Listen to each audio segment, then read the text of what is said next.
Yo quería primero comenzar por decir que eh, yo hablo a nombre mío, no hablo a nombre de nadie más. No estoy representando a nadie. Y hago esta aclaración porque muchas veces se entiende que de alguna manera pues yo estoy hablando a nombre de un grupo o un colectivo o cosas así. Y ese no es el caso, porque modernidad, colonialidad, como se ha conocido en América Latina, es una red, no es un grupo. Y nunca ha existido como grupo, a pesar de que, mucha gente lo ha entendido como si fuera un grupo. Es una red muy heterogénea, con muchas divergencias, y fue así desde siempre, desde el principio. Y por eso me gusta aclarar eso, de que no estoy hablando a nombre de ningún grupo ni de ningún colectivo. En la palabra grupo en gran medida se usaba o se ha usado de una manera, vamos a ponerlo así, descriptiva, pero la gente lo ha tomado como ontológica, como si hubiera un grupo formado, organizado. Y eso, claro, en el momento no nos dimos cuenta de eso. En el momento no nos dimos cuenta, hablamos, bueno, pues el grupo. Entonces, pero la gente de cara afuera a la red lo leía como si hubiera de verdad un grupo, y no hay ningún grupo, ni lo ha habido nunca. De verdad un grupo, ni lo ha habido nunca. En segundo lugar, la decolonialidad como pensamiento crítico no comienza con esa red que se llama modernidad, colonialidad. Es decir, pensamiento crítico decolonial existe desde que Cristóbal Colón se bajó del barco. O sea que esta idea de que ahora el lenguaje para hablar de decolonialidad es el que se usa en la red modernidad colonial o en algunos autores de eso, a mí me parece muy perverso ese tipo de lectura, porque es otra vez volver a repetir la rueda de la historia, de poner otra vez los universalismos occidentalocéntricos, ¿no? Pero ahora a nombre de lo decolonial, ¿no? Otra vez en la mesa y colado por la ventana trasera, ¿no? Entonces, estamos hablando a nombre de lo decolonial, pero entonces hay un lenguaje que tiene que ser el lenguaje oficial de lo decolonial. Eso me parece también muy problemático y me gusta hacer estas aclaraciones antes de empezar a hablar, porque si no, se confunden muchas cosas después. Por otro lado, ha habido grandes debates, discusiones y divergencias, ¿no?, al interior de esa red. Y en ese sentido yo creo que, bueno, eso trae cierta riqueza a la discusión, que haya esas divergencias, esos debates, esa discusión. Como dije, lo decolonial tiene una larga historia, de larga duración, en las Américas, que no se agota ahí. Tenemos que existe en la literatura, o sea, tenemos pensamiento indígena, tenemos pensamiento mestizo, tenemos pensamiento crítico decolonial, afro en las Américas. Tenemos una diversidad de genealogías de pensamiento crítico que no se agotan en una escuela de pensamiento. Y tiene que ser así, por necesidad tiene que ser así. Es decir, tienen que haber diversas intervenciones decoloniales en diversos espacios, y no puede haber un solo lenguaje de lo decolonial. Porque en el momento que eso ocurra, vuelves y repites el uni-versalismo de Occidente, uno que define para todos qué es realidad, qué es verdad y qué es lo mejor para ti. Entonces, ya cuando empezamos a hablar de esa manera desde lo decolonial, pues volvemos a repetir el episteme occidental, pero de una manera perversa a nombre de lo decolonial. Entonces,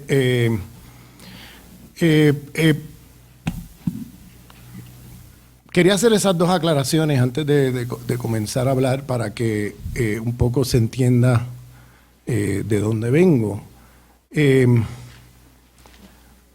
Por otro lado, el giro decolonial, vamos a ponerlo así, una de los ejes temáticos del giro decolonial es el tema del racismo. Y el tema del racismo es un tema muy importante y complicado. Es importante porque es un tema que atraviesa el mundo moderno colonial de una manera transversal en diferentes áreas de la existencia social y de las prácticas sociales, humanas, etcétera, de una manera complicada. Y segundo, difícil porque cuando se habla de racismo, siempre tenemos la idea de que estamos hablando de... Hay unas definiciones ya a priori que se manejan que ponen, yo diría que obstáculo a la discusión de qué se trata el tema del racismo. Porque eso tiene todo que ver con el tema de lo decolonial y la descolonización. Es decir, el racismo, tal como se entiende en las sociedades liberales occidentales o occidentalizadas, el racismo siempre se entiende en términos de unos grupos minoritarios de la sociedad que tienen prejuicios y que tienen estereotipos sobre otros grupos. ¿Bien? Esa es la definición más clásica, tradicional, liberal del racismo. Un problema de prejuicios y estereotipos. Bueno, ese tipo de definición es muy problemática porque se asume que el racismo es un problema de unos grupitos minoritarios que tienen ideas raras de otros grupos, ¿no?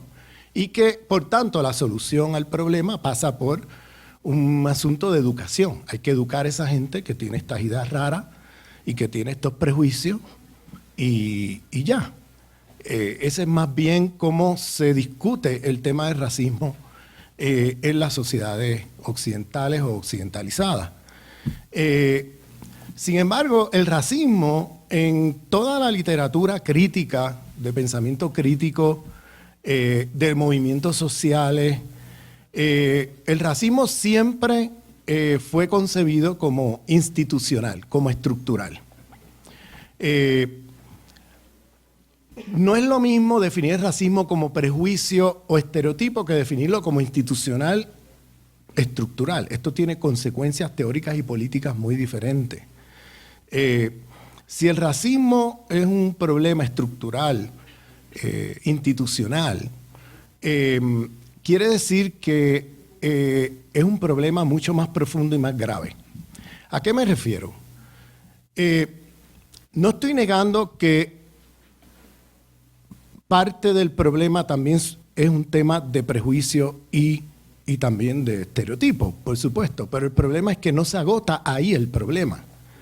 El problema es mucho más profundo cuando empezamos a ver que es un problema institucional. Y pongo ejemplo.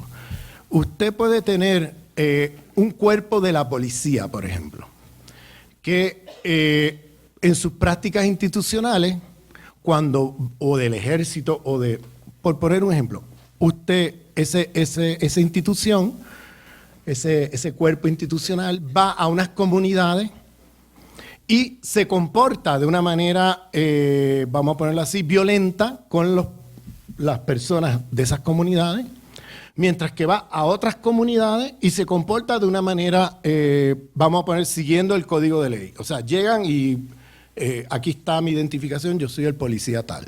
En otros lugares llegan y no sacan la identidad, sacan las armas. Entonces, estamos hablando ahí de prácticas institucionales. Y si usted hace el examen de prejuicios y estereotipos a los individuos que están haciendo este tipo de prácticas diferenciadas, ¿no? Violentas con unas comunidades, pacíficas con otras comunidades, ¿no?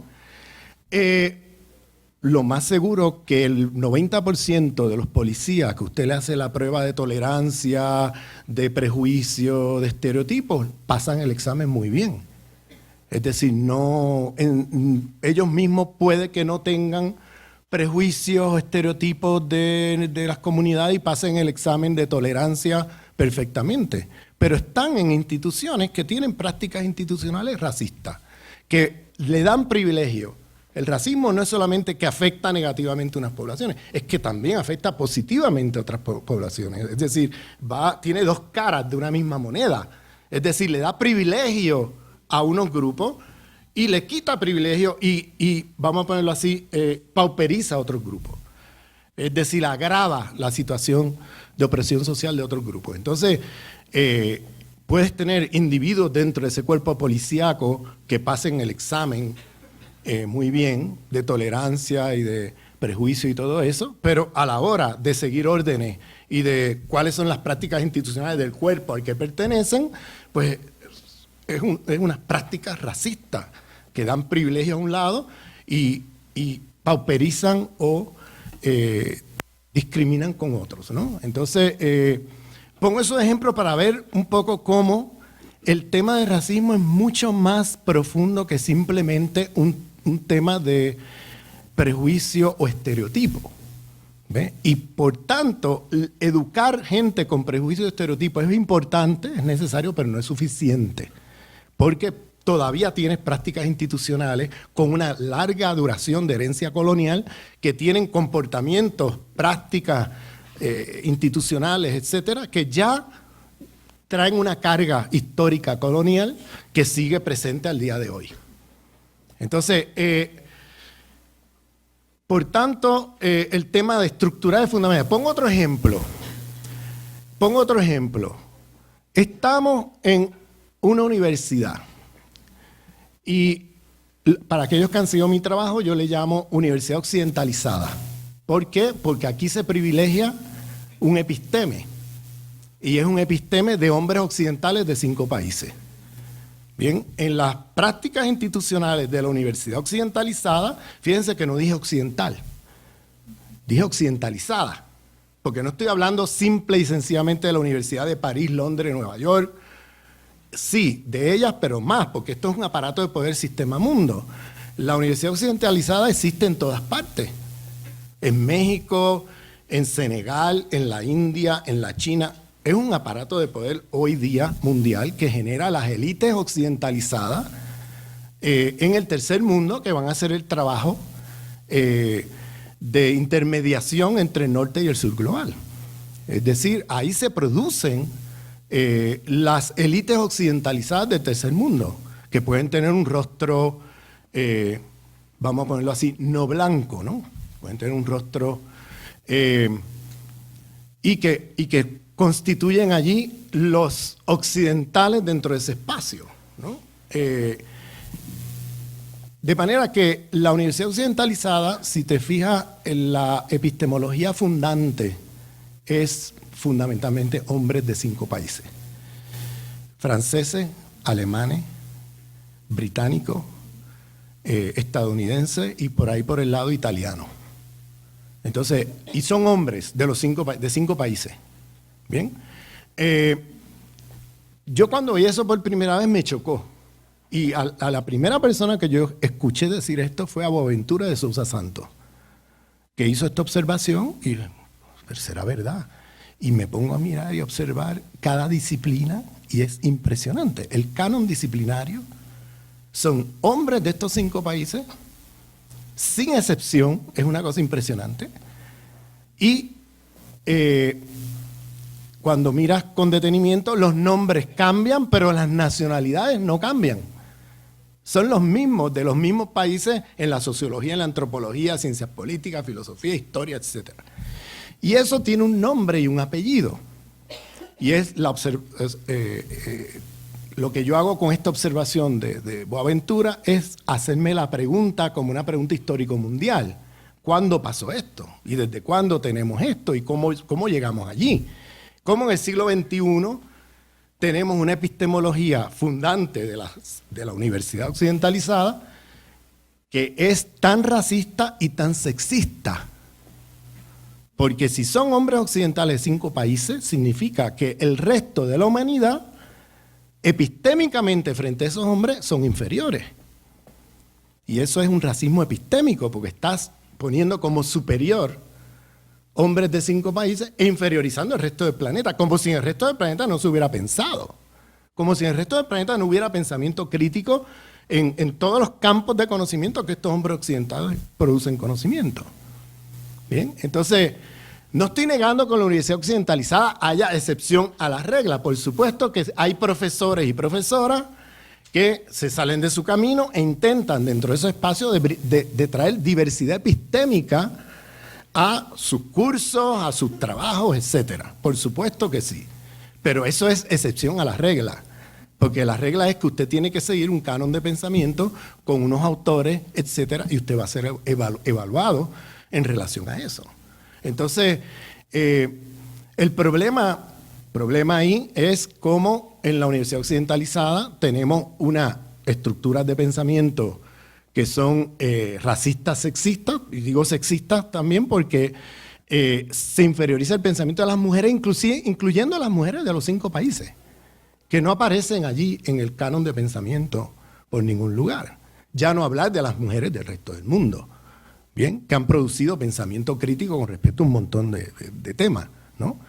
Esa universidad a su vez está organizada en disciplinas que se crearon por los estados imperiales europeos del siglo XIX y todavía al día de hoy seguimos como la compañera García Castro dijo aquí, tenemos que movernos hacia espacios transdisciplinarios, no es interdisciplinario, es transdisciplinario, más allá de las disciplinas, para pensar más allá de estas fragmentaciones que la universidad occidentalizada tiene como estructura de producción de conocimiento, que lo que hace es invisibilizar más que visibilizar, ¿no? Cuando tú estás pensando desde disciplinas, se incurre en un problema, que es lo que Lewis Gordon, el filósofo fanoniano del Caribe, le llama decadencia disciplinaria, porque estamos pensando desde disciplina y no desde los problemas del mundo. Los problemas del mundo quedan de lado. Estamos pensando en los problemas de la disciplina. Y ese es un conocimiento decadente. Por eso es que vamos a conferencias académicas y después de 2 días salimos deprimidos, ¿no? Porque entre los egos inflados y las discusiones estériles que no van a ningún sitio, pues salimos deprimidos. Estamos un mes recuperándonos del Congreso, ¿no? Entonces, porque allí no se está dilucidando nada con respecto a los problemas que enfrenta la humanidad.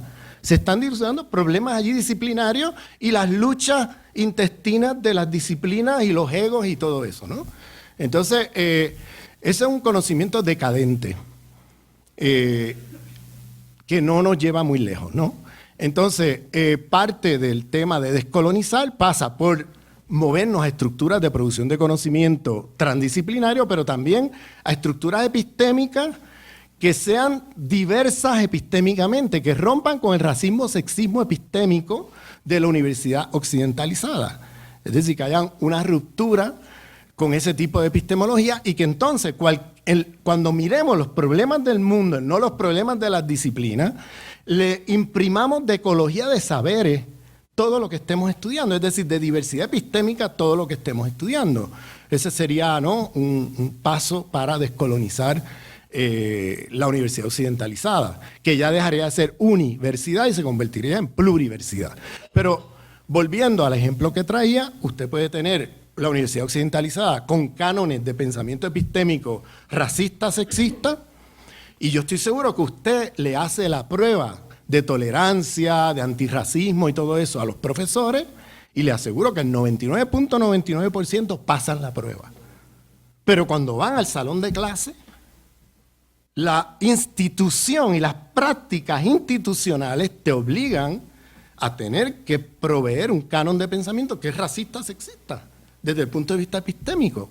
Entonces aquí vuelves a tener este abismo entre prejuicios y prácticas institucionales. Entonces por eso estoy diciendo que el racismo no es meramente un prejuicio, un estereotipo, es mucho más profundo, porque tenemos instituciones que se comportan de manera racista, de una manera sistemática, y que usted puede tener individuos dentro de la institución que pase la prueba de estereotipos y prejuicios, pero cuando están allí tienen que cumplir con unas normas y unos cánones y terminan practicando racismo epistémico, sexismo epistémico.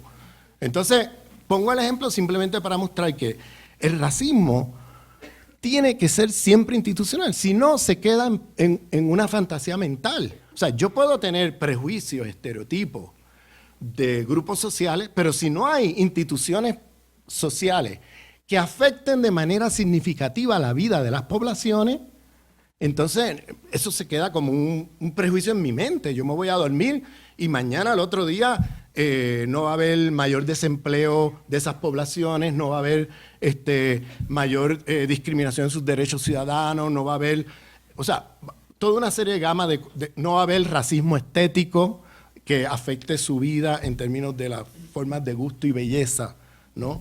Que se privilegian en Occidente frente a otras formas de gusto y belleza de otras culturas. O sea, eso no va a afectar la vida de nadie porque se queda un prejuicio en mi mente, yo me voy a dormir y no afecta la vida de nadie. Pero el problema es cuando las instituciones tienen prácticas racistas con respecto a poblaciones. Ahí es donde el problema se hace entonces mucho más profundo. Porque ya es independientemente de si los individuos en las instituciones tienen prejuicios o no. Es que la institución misma se comporta de una manera racista, ¿no? El segundo punto que quiero aclarar es el punto de cómo el racismo siempre es marcado de múltiples maneras. Es decir, existen muchas maneras de marcar el racismo. Tienes racismo que se marca por color de piel, tienes racismo que se marca por identidad religiosa, identidad étnica, identidad nacional. O sea, hay muchas maneras de marcar el racismo que no se agotan en el color de piel.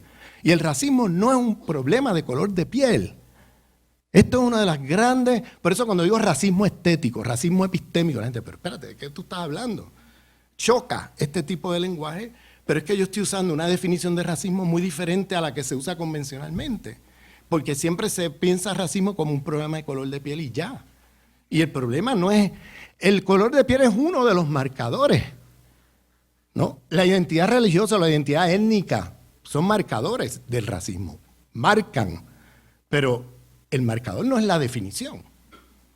La definición está en otra parte.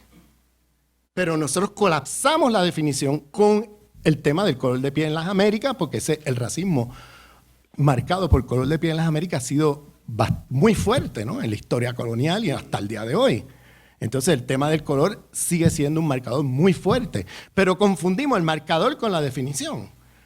Y ahí es donde nos enredamos. Para mí lo que define el racismo, siguiendo a Fanon, es una jerarquía institucional de poder, de dominación, de superioridad e inferioridad sobre la línea del humano.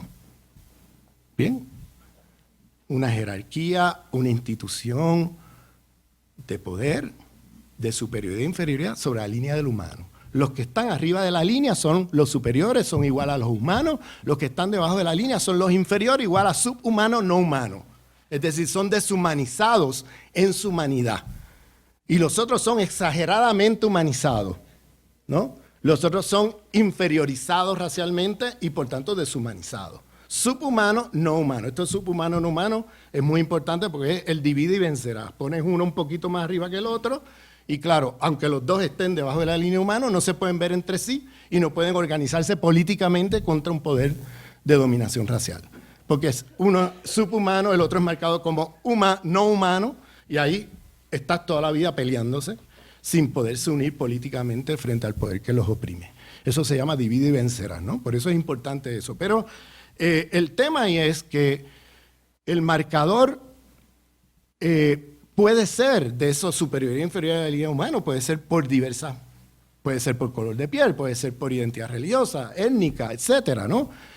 Pero lo que define el racismo no es el marcador, es cuando se instituye una jerarquía de dominación, de superioridad e inferioridad sobre la línea del humano. Bien, ahora, eso que se llama los superiores igual a lo humano es igual a lo que llama Fanon la zona del ser. Y eso que se llama los inferiores igual a lo subhumano, no humano, es igual a zona de no ser. Esto de zona de ser y no ser no es Heidegger, ni es Parménides. Lo que está hablando aquí Fanon es de cómo todas las formas de existencia social, esto del el ser, ¿no? Todas las formas de existencia social de los sujetos considerados como superiores, como humanos, sus formas estéticas, sus formas de pensamiento epistémico, sus formas espirituales, sus formas de comportarse frente a otras formas de vida, sus formas de su cosmogonía, o sea, cómo todo eso es considerado entonces la norma y es considerado igual a lo humano y por tanto a las formas superiores de comportamiento, ¿no?, de los humanos. Es decir, que el racismo no se agota en un tema de discriminación en el mercado laboral o en tus derechos ciudadanos. Es que también en las formas estéticas, las formas de belleza y gusto de Occidente es considerada las formas superiores, las formas de belleza y gusto del mundo no occidental es inferior. El racismo estético, ¿no? Las formas de pensamiento, ¿no?, de los europeos superiores o de los occidentalizados, ¿no?, en el tercer mundo, que siguen el pensamiento europeo, ¿no?, eurocéntrico, superiores, las formas de pensamiento crítico no occidentales, inferiores. Racismo epistémico, ¿no? Las formas de pedagogía cartesianas, occidentales, las superiores, las otras formas de pedagogía en el mundo, inferiores frente a estas, ¿no? O sea, podemos ir por una lista de actividades, de prácticas de existencia social y vamos a ver cómo el tema del racismo va atravesando todo eso. Entonces, tenemos tema de sexualidad y género. Tenemos mujeres que son consideradas arriba de la línea humana como las superiores y mujeres que son debajo de la línea humana, consideradas inferiores, ¿no? Y lo mismo con el tema de sexualidad. Tenemos queers, LGTB, que son considerados superiores y otros que son inferiores. ¿Bien? De manera que la interseccionalidad de las opresiones opera de manera diferenciada cuando estás arriba de la línea humana o cuando estás debajo. ¿Bien? Por ejemplo, hay interseccionalidad de opresiones en los dos lados. ¿Bien? En el lado de la zona del ser hay conflictos, no es una zona homogénea, es una zona llena de conflictos. Hay conflictos de clase, hay conflictos de género, de sexualidad, hasta nacional colonial. Mira a los catalanes con los castellanos, hasta nacional colonial. Hay conflictos, ¿bien? Pero lo que hace que en esa zona, digamos que sea la zona del ser, la zona de los superiores, ¿no?, que no es una geografía, zona de ser, ¿bien?, es una posicionalidad en relaciones de poder. Bien, lo que hace o que tiene en común esa zona es que aún los oprimidos en esa zona viven privilegio racial. Es decir, las opresiones se viven aminoradas por el privilegio racial. Bien, la opresión de clase, de sexualidad, de género, nacional, colonial, etcétera, se vive aminorada por el privilegio racial. Subrayan aminorada.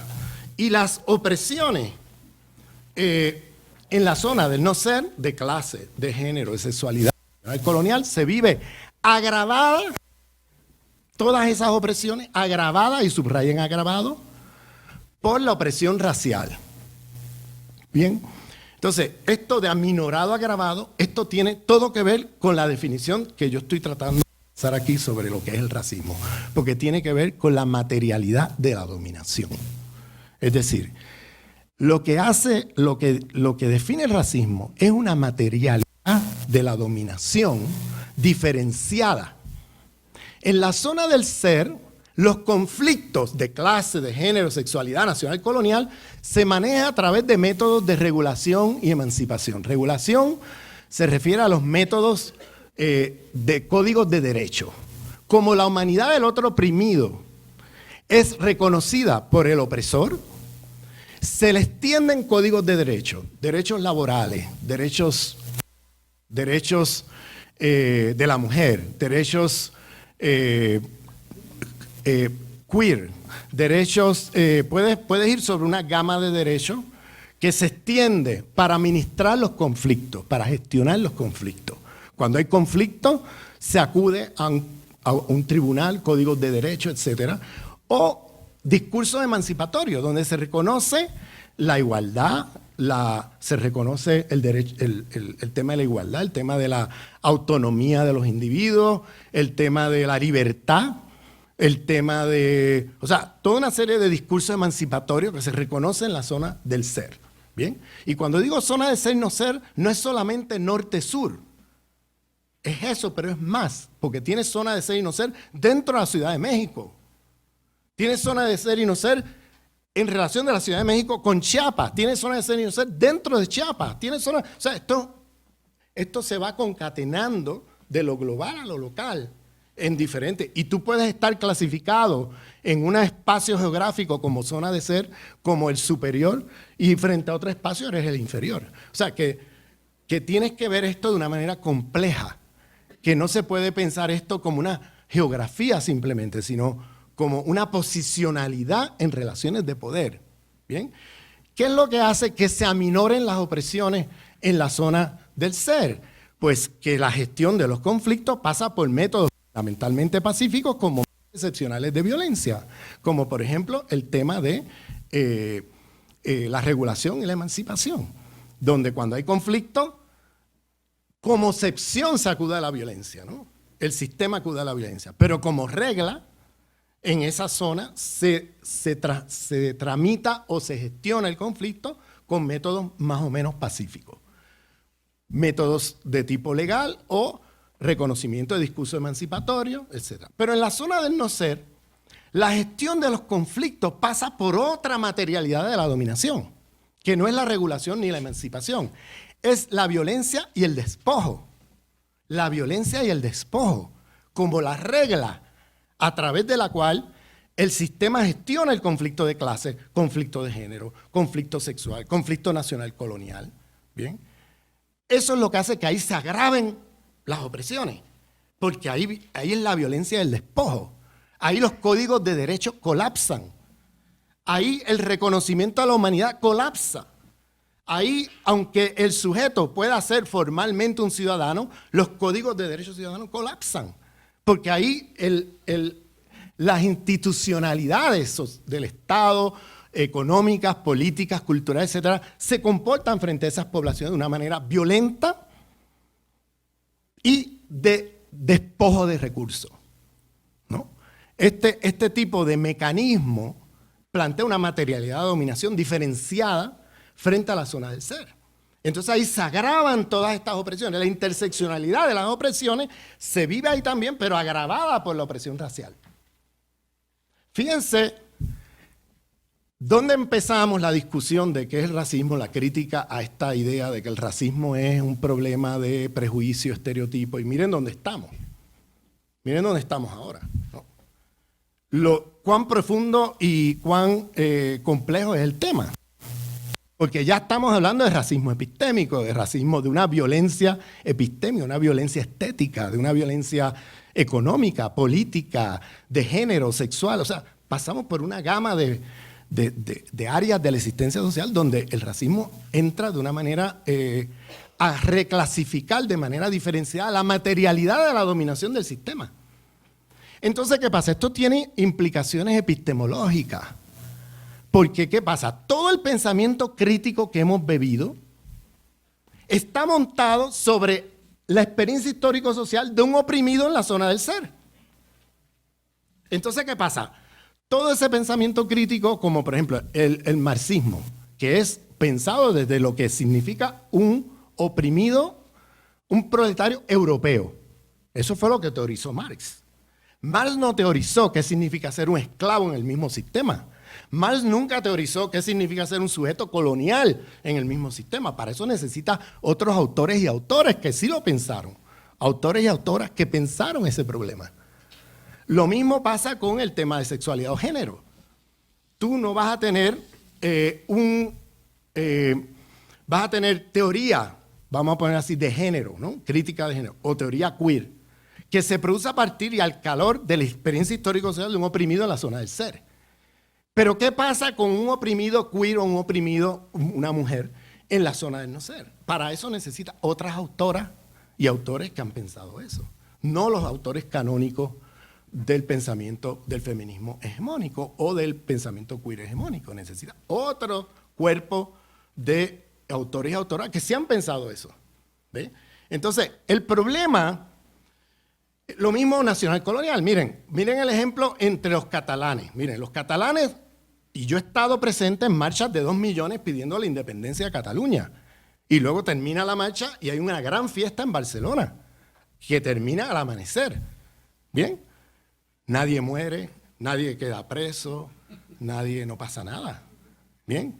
En Palestina, usted no tiene que hacer una marcha para ser asesinado. Usted caminando a la marcha ya lo matan. ¿Bien? Y mucho menos hay una fiesta después de la marcha. Lo que hay son entierros después de la marcha. Entonces, observen aquí cómo el sistema gestiona los conflictos. Un problema nacional colonial, pero no es lo mismo ser oprimido nacional colonialmente con privilegio racial que ser oprimido nacional colonialmente con el agravante de ser oprimido racialmente. Ahí tienen una gran diferencia en cómo se viven las opresiones, en la experiencia vivida de las opresiones. Podemos poner ejemplos concretos, no tengo mucho tiempo, ahí puse el nacional colonial, podemos hablar también de clase, como el proletariado. Hoy día, la inmensa mayoría del proletariado del mundo son mujeres del tercer mundo, son mujeres no occidentales, ¿no? ¿Es frente a qué? Frente al proletariado en la zona del ser, que la mayoría son hombres, y hombres occidentales o occidentalizados. ¿Bien? Entonces, cuando tú miras un conflicto de clase en la zona del ser, si vas a la Boeing Company, la compañía de aviones, o la Airbus Company en el sur de Francia, se ganan 150 euros, 200 euros al mes, no, a la semana tampoco, al día, no, la hora, ¿bien? ¿Y trabajan cuánto? 14, 15, 16 horas, no, 8 horas, a las 8 horas se van a la casa. Y cuando tienen un conflicto con su corporación, se van a una corte, hacen una marcha o pueden hacer una huelga y saben que esta noche llegan vivos a su casa. ¿Bien? ¿Qué pasa en las maquiladoras de este planeta? En la zona del no ser, que el 90% son mujeres no occidentalizadas. ¿Se ganan cuánto? $1, $2 la hora. No, al día. Al día. ¿Trabajan cuánto? 8 horas. No, 14, 16, 20 horas.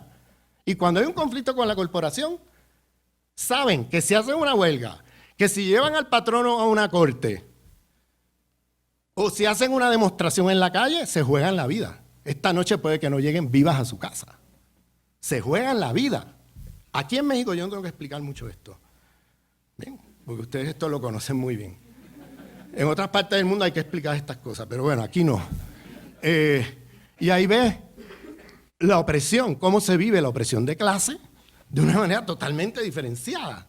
Y tiene que ver con la materialidad de la dominación.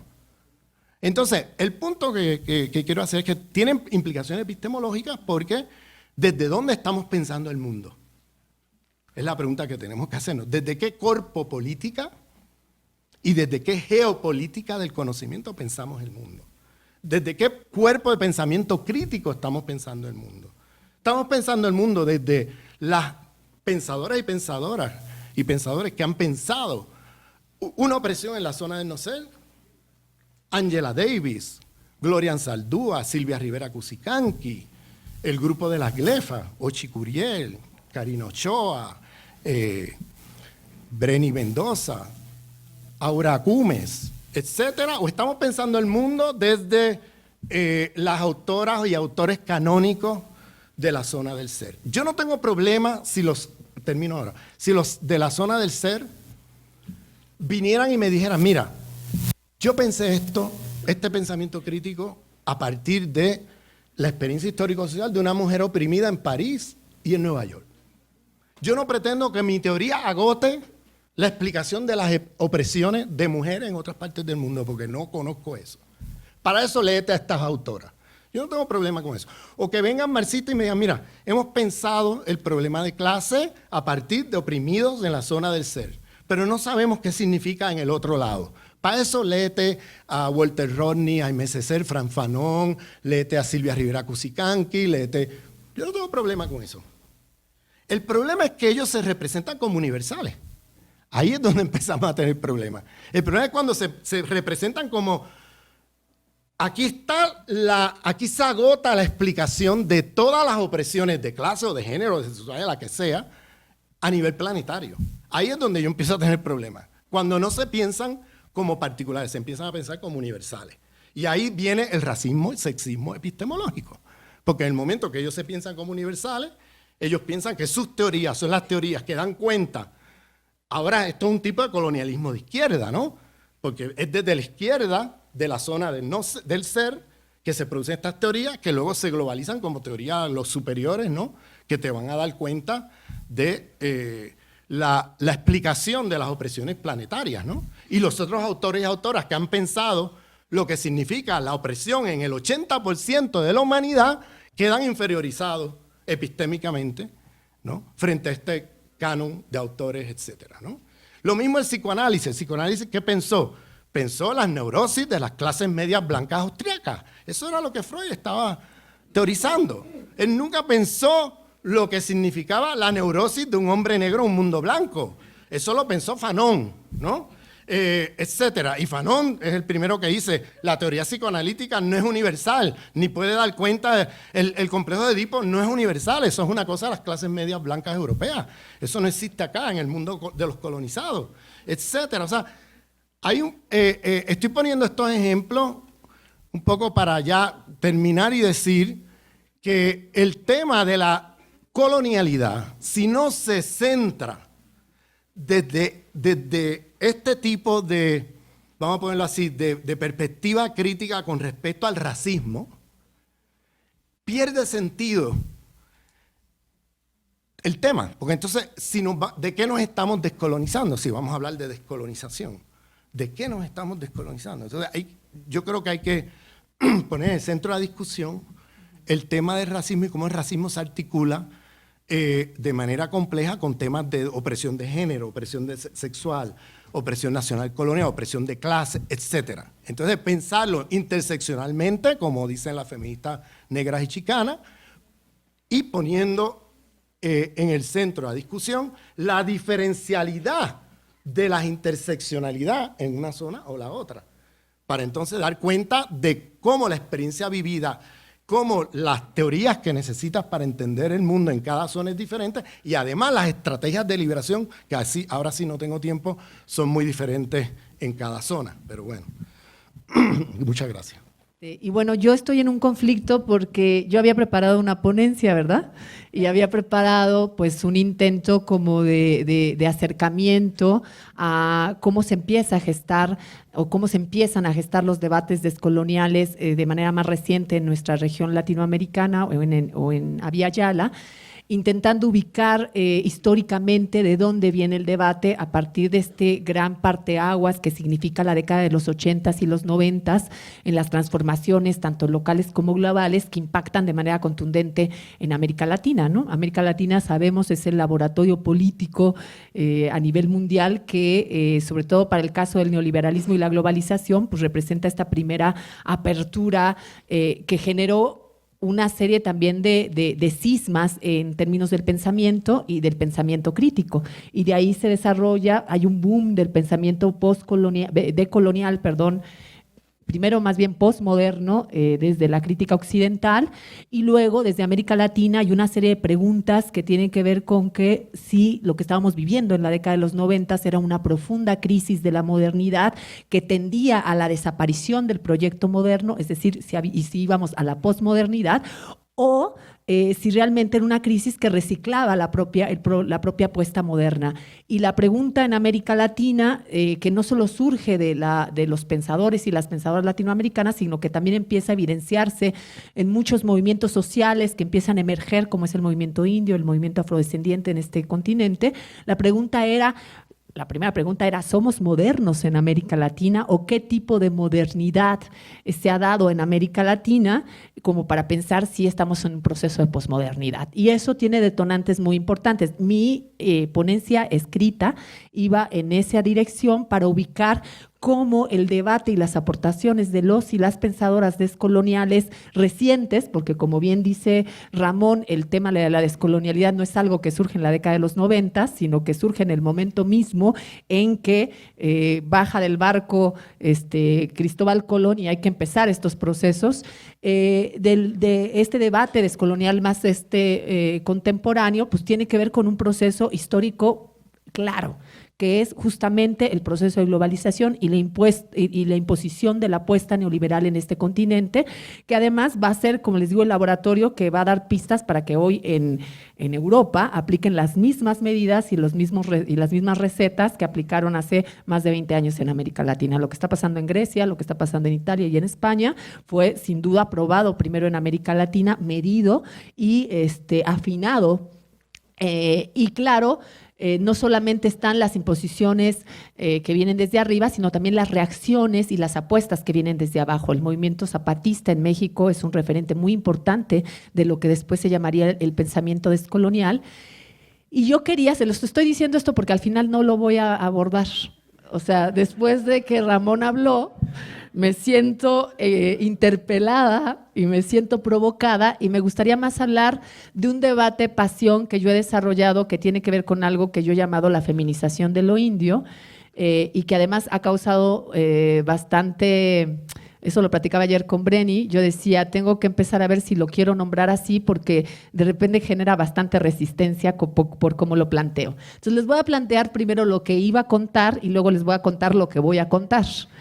Entonces, a mí me interesaba como hacer esta posicionalidad de dónde viene este debate descolonial más contemporáneo, cuáles eran las preguntas que nos estábamos haciendo en la década de los 90, cuáles eran los movimientos que interpelaron también estas otras formas de repensar la historia del proceso modernidad-colonialidad en nuestra América y como movimientos tan importantes como el movimiento de la CONAIE en Ecuador, el movimiento zapatista en México, los movimientos por la paz en Colombia encabezados por mujeres, el tema de los desplazamientos, el proceso de colombianización que ahora ya es mexicanización, como estos movimientos también sociales de los globalifóbicos, ¿no? Que les llamaron, que iban a esos espacios donde los países centrales, los gobiernos o los presidentes o los ministros de los países centrales se reunían y lo que encontraban eran miles y miles de jóvenes que protestaban contra todas estas políticas globales que nos empezaban a interpelar y a llamar a reflexionar sobre qué estaba pasando y cómo eran estas transformaciones. Por supuesto, tiene sus efectos en el pensamiento latinoamericano.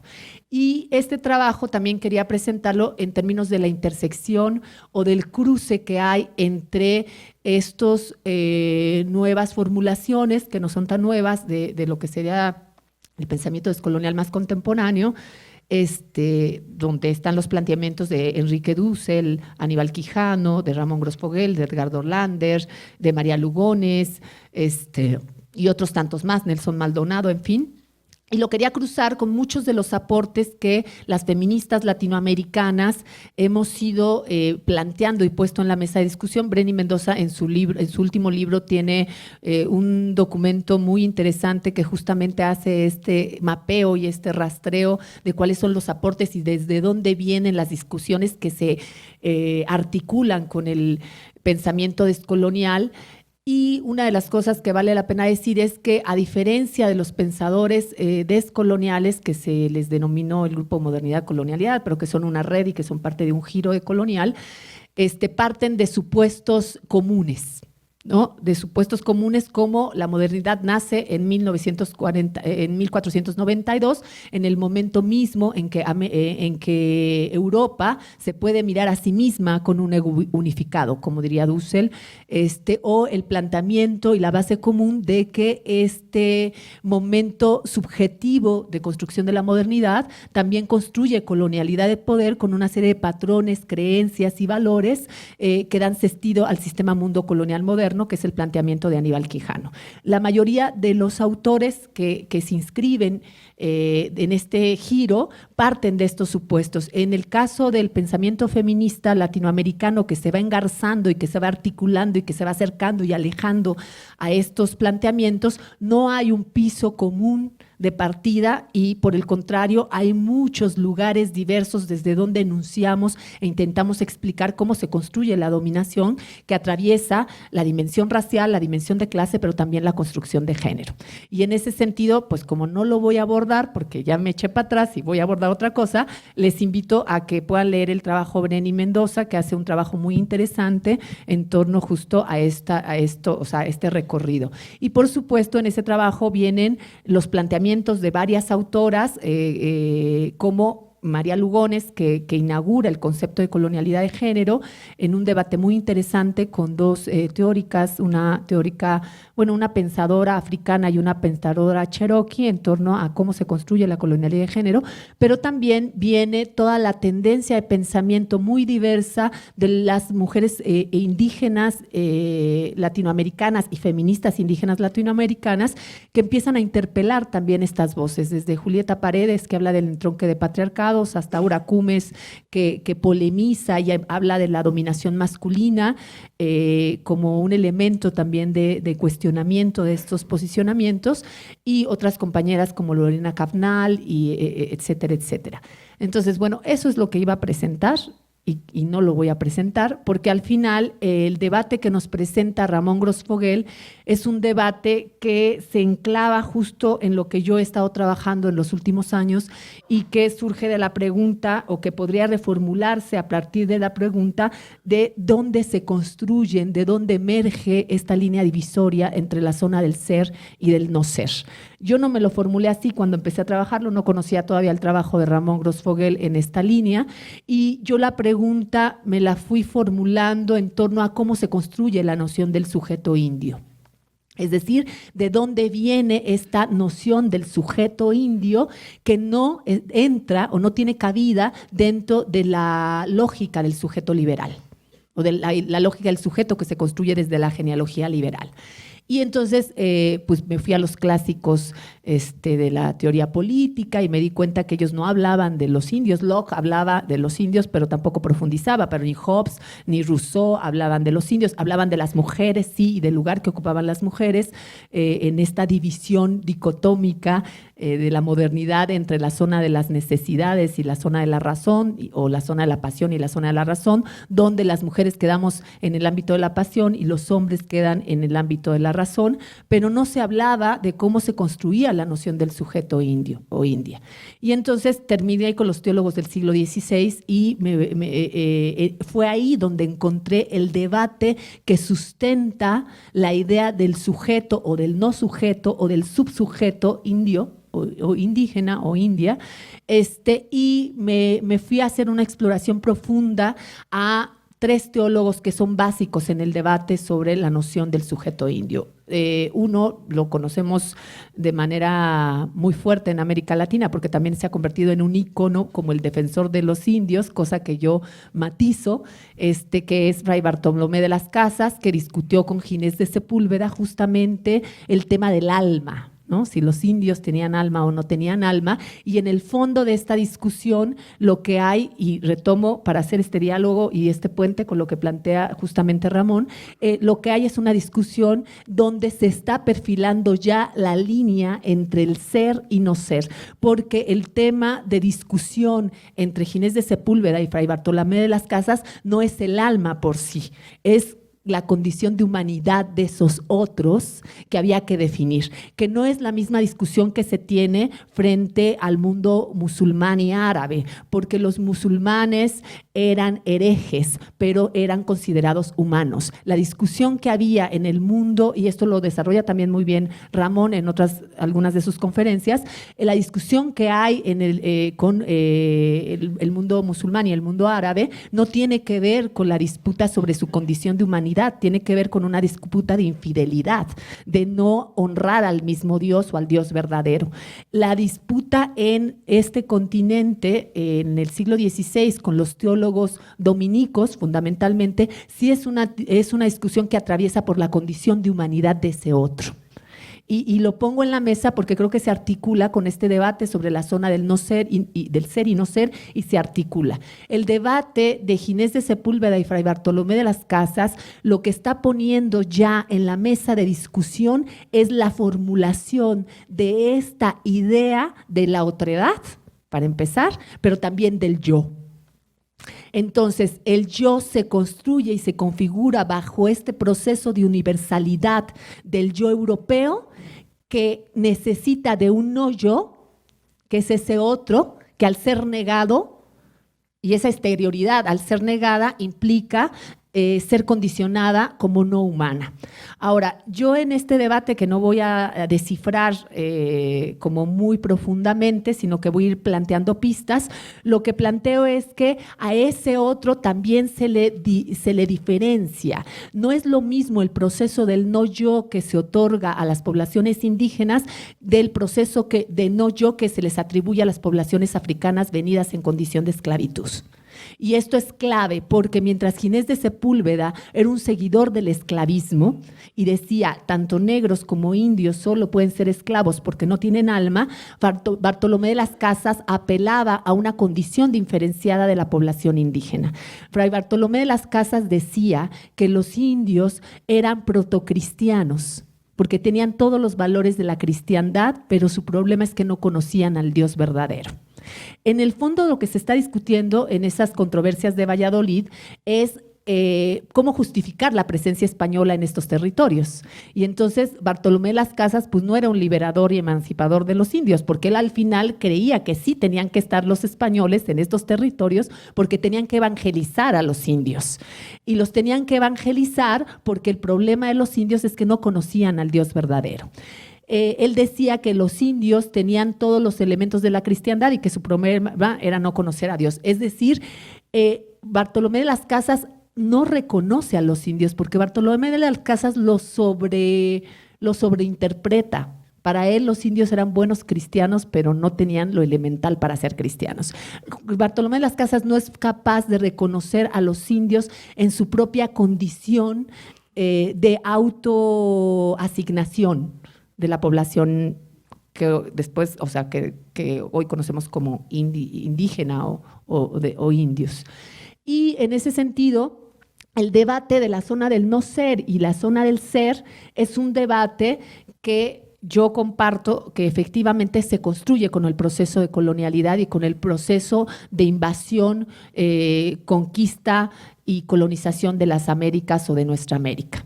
El debate sobre la condición de humanidad de los indios pasa también por una defensa de Fray Bartolomé para decir que los indios son personas que no son plenamente humanas, pero que están muy cerca de la condición de humanidad. Lo único que les falta es conocer al verdadero Dios. Por lo tanto, son subhumanos. Y esta mirada es una mirada que permitiría y posibilitaría el desarrollo del capitalismo, a la diferencia de la mirada de Ginés de Sepúlveda, que a ser esclavista impide cierra la posibilidad del desarrollo del capitalismo. Lo que está apelando es a un sistema esclavista. Entonces, Bartolomé de las Casas posiciona posiciona a los indios en un lugar de subhumanos, es decir, a sujetos no plenamente humanos que pueden producir objetos. O sea, hay una lógica ya del capitalismo que en esa idea del otro indio podría posibilitar el desarrollo de esta modernidad capitalista. Por eso Bartolomé de las Casas es tan importante, porque Bartolomé de las Casas abre la puerta a que se empiece a configurar esa nueva visión de mundo que va a permitir también el desarrollo de la modernidad y del capitalismo. El problema con las poblaciones africanas traídas en calidad de esclavo es que a esas poblaciones sí se les niega su calidad de humanidad. A esas poblaciones se les bestializa. A esas poblaciones no se les da calidad de subhumanos o de casi humanos. Y eso tiene implicaciones incluso en la forma como se estructura el sistema colonial, ¿no? A los indios se les lleva a las repúblicas de indios y se les dan ciertos derechos que son gestionados por los caciques indígenas, que tienen interlocución con las élites coloniales, cosa que no pasa con las poblaciones negras.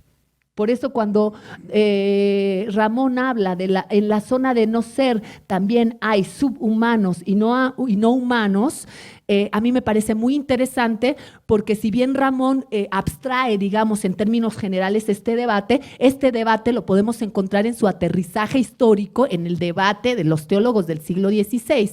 Y aquí hay una cosa muy interesante. Hay un tercer teólogo que a mí me parece que es el teólogo que da pistas de cómo se construye esta imagen del otro, del no yo. O sea, de ese no yo que Occidente atribuye a todos aquellos que no son europeos y que no son varones. Y este tercer autor es Fray Francisco de Vitoria. Yo creo que Fray Francisco de Vitoria en realidad es el padre del derecho moderno, claro, pero además es el padre del pensamiento moderno. Porque Fray Francisco de Vitoria, que fue un dominico, también es muy extraño porque son los dominicos los que de alguna manera, sí, o sea, son los que hegemonizan el debate, son los que imprimen el pensamiento que será el germen de lo que después llamaremos la modernidad o el pensamiento moderno. Y Fray Francisco de Vitoria es muy interesante porque Fray Francisco de Vitoria nunca conoció estos territorios, pero muy seguramente conoció el debate entre Ginés de Sepúlveda y Fray Bartolomé de las Casas. No es casual tampoco que el debate se haya dado en Valladolid, porque al final era la universidad del debate teológico donde se agandallaban el conocimiento, ¿verdad? Entonces, Fray Francisco de Vitoria es muy interesante porque Fray Francisco de Vitoria viene a romper con esta idea de la justificación meramente teológica y él empieza a hablar de la ius naturale, de la ley natural. Claro que Fray Francisco de Vitoria tiene muy claro que la discusión tiene que ver con cuáles son las justificaciones que permitirían la presencia española en estos territorios. Y para él no es solo teológica o divina, para él tiene que ver con una cuestión de ley natural. Por ejemplo, Fray Francisco de Vitoria habla del libre tránsito. Él directamente dice, hay derecho a que transitemos. Los seres humanos podemos transitar en todos los territorios. Y también tenemos el derecho a la libre expresión. Bueno, lo estoy traduciendo, o sea, no, él no habla de libre expresión, pero él habla justamente de la capacidad de ir a estos nuevos territorios donde tienes libre tránsito a promulgar la ley o sea, la fe del cristianismo. Entonces, por eso él está hablando de los derechos de libre expresión y los derechos de libre creencia. Lo que Fray Francisco de Vitoria no dice, y eso Tzvetan Todorov lo plantea de manera muy clara, es que mientras están formulando estas posibilidades como derechos universales, como derechos de todos, como derechos de tutti orbe, de todo el orbe, no se está pensando solo desde la mirada del yo en mí mismo, o sea, del europeo en mí mismo, porque lo que dice Tzvetan Todorov es, Fray Francisco de Vitoria, todo esto lo pensó en función de la presencia de los españoles en nuestros territorios, pero no pensó, por ejemplo, que un maya fuera a territorio europeo a promulgar el Popol Vuh. O sea, eso no lo pensó. Y es ahí donde está la clave, justamente cuando Ramón Grossfogel dice esta pretensión de universalidad o que el propio Santiago Castro Gómez, cuando habla de las epistemologías, habla del ibris, del punto cero, esta pretensión de que mi mirada es una mirada total y totalizadora, pues es la que plantea las trampas justamente que hoy estamos discutiendo en torno a la disputa entre particularidad y universalidad. Fray Francisco de Vitoria es clave en este debate porque Fray Francisco de Vitoria dice algo que es muy interesante. Dice, los indios, los reyes indios, como los niños, tienen derecho a sus propiedades. Pero como los niños, el problema de los reyes indios es que no son capaces de administrar. No se pueden administrar, no se pueden autogobernar. Por tanto, los españoles, que son más probos en virtud, tendrían que tutelar a esos infantes para gobernarse. No por nada, 500 años después, el 1 de enero de 1994, la demanda zapatista es queremos tener derecho a gobernarnos a nosotros mismos. O sea, las demandas, si hacemos un recorrido por las demandas del movimiento indígena a nivel latinoamericano, es la capacidad de autogobierno y de reconocimiento de nuestras formas de autoasignarnos, autogobernarnos, autodefinirnos, autorrepresentarnos. O sea, nuestro derecho a ser humanos. La apuesta sigue siendo una apuesta por la humanidad. Por lo menos en muchos de los movimientos que hoy conocemos y que están apostando por la vida y por la humanidad. Queremos tener derechos a vivir la experiencia de humanidad, a que la línea divisoria entre la zona del no ser y del ser desaparezca como línea que articula las relaciones, no solamente geopolíticas a nivel global, sino que articula las relaciones más micros, las relaciones sociales, pero que también articula la forma como amamos, creemos, pensamos, vivimos, nos divinizamos y hacemos todo lo que hacemos.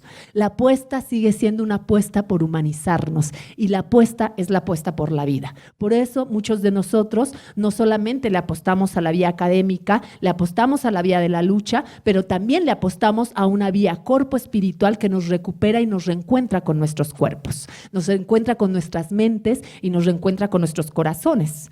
De ahí que reconocer la diversidad de los pensamientos nos lleva, por ejemplo, a reconocer el trabajo que están haciendo intelectuales indígenas en México y en América Latina, que están hablando del sentipensar. Yo recuerdo, y siempre lo digo, cuando estuvimos en Chiapas, en algunas de los procesos de diálogo, que tuvimos una mesa de diálogo entre mujeres indígenas y mujeres no indígenas, que en ese entonces no nos decíamos mestizas, que también es muy interesante, nos decíamos no indígenas, también desde la negación de lo otro. En esa mesa fue caos y destrucción, ¿no? Imagínense, las feministas hablando de condones, aborto, derecho a tener las parejas que querramos, lesbianismo, y las mujeres indígenas hablando de otra cosa en sus comunidades, el derecho de las propias comunidades. Esto yo creo que lo podemos discutir mucho más con Aura, que tiene un debate mucho más profundo. Yo lo hablo desde mi experiencia solamente y siempre lo cuento, porque en esa mesa las mujeres indígenas nos pidieron que nos levantáramos y que les dejáramos hablar entre ellas. Y lo que nos dijeron literalmente fue: compañeras, su palabra es muy dura y nuestro corazón no la entiende. O sea, ¿dónde está el lugar del entendimiento? ¿En el cerebro y en la cabeza?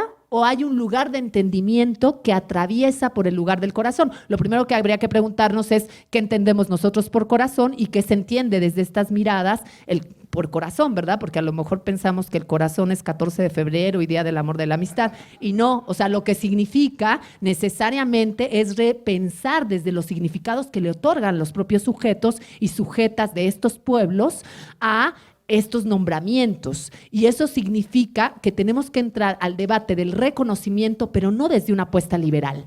Porque el reconocimiento desde la apuesta liberal implica reconocer nuestra exterioridad desde el no yo. Y cómo construye una relación de yo-yo, donde hay la posibilidad de construir dos yos. Yo tengo un maestro que es muy sabio y que no es académico, evidentemente, y una cosa que a mí me impactaba, porque me decía, cuando uno besa a un otro, no puede besar al otro, porque solo se besa a sí mismo, porque no podemos saber cómo lo siente el otro. Cuando yo toco al otro, me estoy tocando a mí mismo. Es interesante pensarlo desde ese lugar, ¿no? Porque nos plantea límites y nos plantea otras miradas.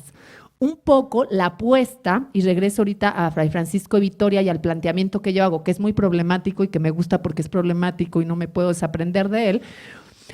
Yo creo que gran parte de la apuesta, cuando hablamos de diversidad, como decía María, cuando hablamos de transdisciplinariedad, como decía Jorge al inicio de los Jorges al inicio de estas conferencias, el debate que nos plantea en esta línea del ser y no ser atraviesa justo por cómo construimos y reconocemos nuestro yo, pero también cómo reconocemos y nos acercamos a los otros yos, no desde el no yo.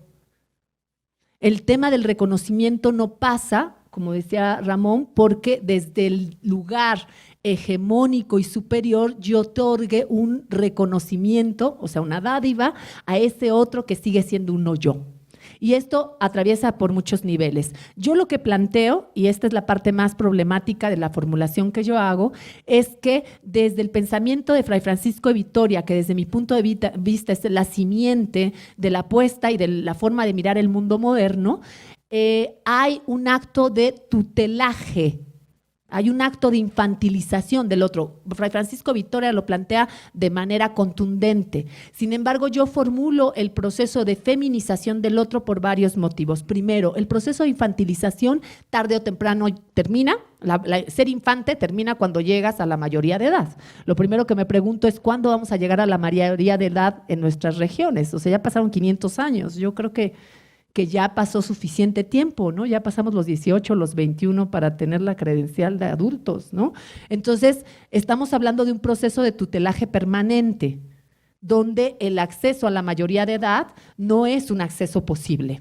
Por eso seguimos siendo en vías de desarrollo, ¿no? Algún día a ver si llegan a ser adultos y a ver si pueden autogobernarse y autodeterminarse, el principio de autodeterminación. El problema es que ese proceso de tutelaje permanente sí tiene referentes de opresión que yo equiparo o asemejo o direcciono hacia los procesos de opresión sobre las mujeres. Las mujeres han sido infantilizadas, han sido despojadas de su capacidad de autodeterminación y ha sido de manera permanente. Hay un proceso de tutelaje perpetuo que es diferente al del infante. Pero no solo por eso, sino además porque las experiencias de opresión que se viven en nuestra América a partir de la invasión y de la conquista y colonización de estos territorios están también atravesadas por experiencias que Ramón llama epistemicidios, de los 5 epistemicidios, y uno de ellos es la cacería de brujas, por ejemplo, en Europa, aparte de otros tantos que, bueno, no voy a nombrar porque Ramón los ha trabajado de manera importante. Y esta experiencia, que es muy, muy profundizada por Silvia Federici en su libro El Calibán y la Bruja, para explicar cómo se desarrolla el capitalismo a partir de la experiencia de la cacería de brujas, es básica también en la experiencia de cómo oprimir al otro. El proceso de no yo implica un otro que es un no yo, que antes de que fuera lejano ha tenido que ser cercano. La pregunta es, ¿quién es ese no yo cercano? Antes de ese no yo cercano, que fueron los musulmanes y que fueron después los indios de nuestra América, fueron las mujeres para propio Occidente. Entonces tendríamos que pensar cuáles son los dispositivos que se replican y se resignifican y se rearman en este proceso de colonialidad opresiva o de opresiones que tienen elementos también de la opresión hacia las mujeres. En ese sentido yo hablo de feminización de lo indio. Quizá he recibido muchas críticas porque me dicen, ¿cómo quieres tú reducir al tema del sistema de opresión de género, un sistema de opresión que es mucho más complejo? No es mi intención reducirlo, porque efectivamente desde los feminismos latinoamericanos hemos discutido mucho el tema también de la co-constitución de opresiones, imbricación de opresiones, en fin, se le han dado muchas formas formas de nombrar a esta articulación de la opresión de clase, género, raza, etcétera. Pero lo que quiero evidenciar y lo que he intentado trabajar en este tiempo es anclar esto que me parece que Ramón lo plantea muy bien en esta discusión que recupera de Fanon y por supuesto de ahí meses ser recuperado por Fanon y de toda esta trayectoria de pensamiento caribeño, de la filosofía caribeña. Lo que quiero, o sea, yo lo que intento hacer es un poco aterrizarlo en términos de dónde se ubica históricamente y dónde se ubica en términos de las discusiones que dan sentido a miradas de mundo. En ese sentido encuentro muchos puentes, pero también muchos abismos que creo que podríamos empezar a dialogar, porque efectivamente yo comparto personalmente en mi trabajo y en mi proceso reflexivo y hasta de acción que volvemos a un problema ontológico que tiene que ver con la línea divisoria entre el ser humano y no ser humano. Y sigo pensando que la apuesta tiene que ver con cómo nos… bueno, Occidente tendrá que rehumanizarse, porque ya César decía qué tan bestial puede ser una civilización que deshumaniza a otro, ¿no? Entonces tienes que deshumanizarte primero tú para poder deshumanizar a otros. Y en ese sentido, creo que hay mucho que discutir en términos a cómo construimos una apuesta para vivir para que los humanos y las humanas podamos ser humanos y ser humanas. O sea, volvemos a un problema ontológico sustantivo respecto a cómo vivir nuestra humanidad. Y cuando digo cómo vivir nuestra humanidad, tiene dos elementos, es cómo vivir y cómo ser humanos. Y yo ahí lo dejaría, nada más tendría algunos ganchos saliéndome del guión, porque realmente iba a presentar otra cosa, pero me parece muy interesante cómo ubicar estos puentes en términos de las aportaciones que nos están llevando a los mismos lugares, que son lugares respecto a cómo se construyen las nociones de humanidad, y desde ahí explicar muchas cosas. Nada más para finalizar, hay un estudiante que está aquí además y que está trabajando con el tema de migraciones centroamericanas en tránsito por México, particularmente con la casa del padre Solalinde en Veracruz, donde llegan los migrantes. ¿Cómo? En Oaxaca, perdón, es que también trabaja en Veracruz. Y es muy interesante justamente cómo el debate al que ella llega tiene que ver justo como con los migrantes, ella trabaja más las migrantes, pero cómo los migrantes y las migrantes pierden condición de humanidad, o sea, de ciudadanía, incluso en términos liberales, cuando salen de sus países y transitan por todo Centroamérica y México para intentar llegar a los Estados Unidos. La pregunta era también, ¿por qué sabiendo, por ejemplo, muchas mujeres que migran desde Honduras, Salvador, Nicaragua, etcétera, una de las prácticas que han tenido que hacer antes de salir de sus países es inyectarse la inyección anticonceptiva porque saben del riesgo posible de ser violadas? Y entonces la pregunta era, ¿qué condición de humanidad viven en su propio país y en su estado-nación como para arriesgarse también a ir a un trayecto que las mantiene en un lugar de objeto, que las deshumaniza a través de la violencia de una manera tremenda? Y a mí me parece, o sea, me impacta incluso cuando lo pienso, en el sentido de decir cuán poco humanos y poco humanas somos las personas que pertenecemos a ciertas regiones, a ciertos países, que hemos tenido que vivir con esa condición, y a veces incluso podemos ir más allá de esa condición. En el tránsito migratorio es claro que pierden su condición de humanidad. Entonces es algo que está trabajando un estudiante que me parece muy interesante, que también trabaja con el concepto de vulnerabilidad de Levinas. Y también quiero decir que mucho de lo que Occidente aplastó o se apropió también tiene que ser recuperado. O sea, en Occidente también hay mucho conocimiento y muchos saberes otros que han sido también aplastados por el proceso de la modernidad colonial. Y una cosa que platicábamos con Yesid Calderón hace unos días era cómo estamos enunciando los pensadores y pensadoras decoloniales los planteamientos y nuestras reflexiones, que a veces pareciera que lo que estamos diciendo es que hay que matar a Occidente, ¿verdad? Que bueno, no estaría tan mal, pero no es lo que estamos diciendo. Porque Occidente también ofrece cosas que habría que recuperar. De ahí que Dussel hable de la transmodernidad, como esa fusión creativa entre lo mejor de la modernidad y de esos saberes otros, ¿no? Yo pienso así como en un acto amoroso cuando habla de transmodernidad, Dussel. Pero lo que quiero decir también es que tenemos que revisarnos, porque estamos emitiendo una serie de reflexiones que a veces son leídas por quienes nos escuchan como una cosa de blanco o negro, justamente. Entonces pareciera ser que lo que estamos formulando es matar a Occidente, cuando en realidad hay una parte de Occidente que está muerta y hay una parte que está viva, y nosotros queremos interpelar con esa parte que está viva. Y queremos vivir. Y esa es la apuesta. Ahí lo dejaría como pues, un intento de diálogo también y de cruces, que yo creo que todavía tenemos que problematizar y profundizar. Y bueno, pues muchas gracias por el espacio, y a los compañeros y compañeras del Cuerpo de Transculturalidad en Zonas Corpóreas y Territoriales, así como el posgrado en Sociología, el Departamento de Sociología y el Departamento de Diseño, quien ha hecho posible pues, este diálogo que va a seguir, porque apenas empieza, aunque parezca que es despedida, es bienvenida. Y el micrófono abierto para que en los últimos minutos pues, podamos hacer un intercambio brevísimo.